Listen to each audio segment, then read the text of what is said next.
E-commerce and online services. The COVID-19 pandemic has led to a shift towards online shopping and services, and this trend is likely to continue in the coming years. Starting an e-commerce business or offering online services such as consulting or tutoring could be a good idea. Sustainability and eco-friendliness. Consumers are becoming more aware of the impact of their purchases on the environment, so businesses that offer sustainable or eco-friendly products and services may do well.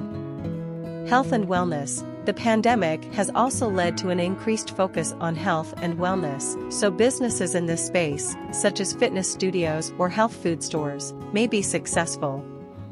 Virtual events and services. With the need for social distancing, virtual events and